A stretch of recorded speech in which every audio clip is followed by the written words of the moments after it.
Assalamualaikum warahmatullahi wabarakatuh. Let me introduce myself. My name is Rahmat wa Hidayat. My major is Syariah Economy, and I study at Parahikmah Institute of Indonesia. Well, I and my friend will explain about praktik perikatan dalam Islam. And the first one, I will explain about perburuhan dalam Islam. Buruh merupakan orang yang bekerja untuk orang lain dan mendapatkan upah dari pekerjaannya tersebut. Dan pemberian upah dapat dilakukan secara harian, bulanan, maupun secara harian, mingguan, maupun bulanan. Adapun beberapa konsep buruh menurut perspektif Islam. Yang pertama adalah buruh itu merupakan saudara. Yang kedua, perintah memperlakukan buruh dengan baik, yaitu dan tidak berperilaku kasar kepada mereka, karena mereka juga merupakan makhluk Allah. Dan ketiga, pemberian beban kerja tidak boleh melebihi kapasitas kemampuan dari buruh tersebut. Keempat, pemberian upah yang layak dan tepat waktu. Dan kelima, kewajiban buruh terhadap majikannya, yaitu dengan melakukan pekerjaannya dengan baik sehingga membuat majikannya tersebut pun senang.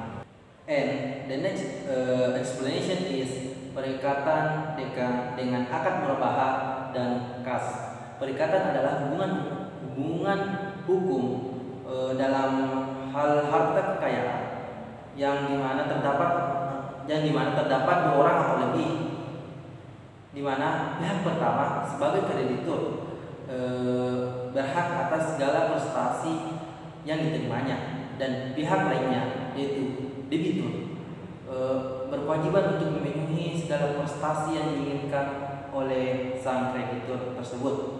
Dan selanjutnya itu adalah akad murabahah. Akad murabahah yaitu adalah akad jual beli antara bank dengan nasabah, yang dimana bank menyediakan barang yang diinginkan oleh nasabah tersebut, kemudian margin yang diperoleh atau keuntungan yang diperoleh bank yaitu melalui pembelian barang yang diinginkan nasabah. Dan kas yaitu adalah segala suatu pekerjaan yang diinginkan, yang diperbolehkan oleh Allah Subhanahu wa taala atau yang diperbolehkan dalam Islam dan tidak merugikan orang lain. Jadi perikatan melalui dalam prinsip akad murabahah dan kas yaitu adalah perbuatan hukum yang dimana terdapat dua orang yang melakukan perjanjian ataupun kesepakatan dan berkewajiban untuk memenuhi perjanjian tersebut. Apabila salah satu pihak tidak dapat memenuhi atau tidak dapat melakukan perjanjian tersebut, tidak dapat melakukan kewajibannya tersebut, maka pihak lain dapat menuntutnya. Pelaksanaan akad murabahah antar bank dan nasabah dilakukan berdasarkan ketentuan syariah dan diatur melalui ketentuan bahwa sang nasabah membutuhkan objek pembayaran dan meminta pihak bank untuk membelinya.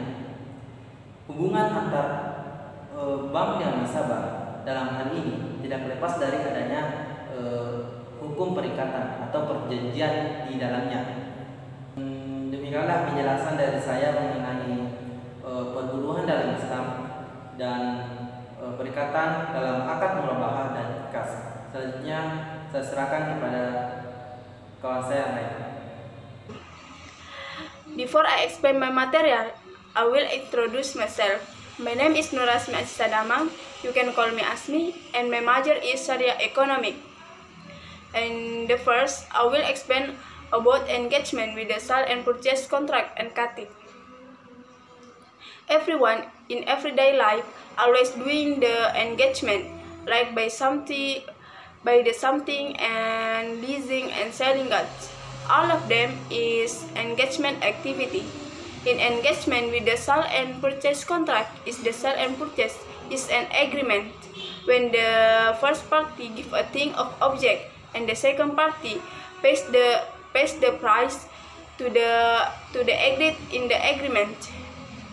And in making in the engagement, the parties must to move the participle and elements in the law of engagement.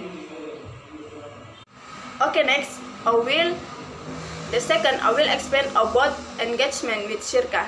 Definition of engagement with shirka is a cooperation agreement between two or more people, where both of them invest and manage a business, and then the profits are divided by according to the agreed contract. And next, the pillars of shirka are: number 1, sigat, and number 2, a person who is committed, and number 3 is the object of contract. And next, engagement in shirka can end if number 1, one of parties is expertise in business expenses, and then the number 2, if one of parties die, and the last, if one of parties is bankrupt. And thank you. I think enough, and the material will be explained with my friends. Thank you. Ya, assalamualaikum warahmatullahi wabarakatuh. Saya Muhammad Rifaldi akan memaparkan materi tentang peringatan dengan bentuk hafalah. Hafalah yaitu perjanjian, jaminan yang diberikan oleh penanggung kepada pihak ketiga dalam rangka memenuhi kewajiban dari pihak kedua atau yang ditanggung terkait tuntutan yang berhubungan dengan hutang atau barang apabila pihak yang ditanggung cedera, janji, atau uang prestasi. Ya, rukun dan syarat kafalah ada 4, yaitu 1, balik atau berakal sehat. 2, matmunlah atau orang yang berpiutang, dan ketiga, orang yang berhutang. Keempat, objek jaminan hutang. Yang kedua yaitu perikatan dengan muzarah. Perikatan dengan muzarah yaitu perjanjian yang dilakukan antara pemilik sawah atau ladang dengan seorang yang bekerja untuk mengelola sawah tersebut, di mana bibit tanaman dan biaya pengerjaannya ditanggung oleh pemilik sawah.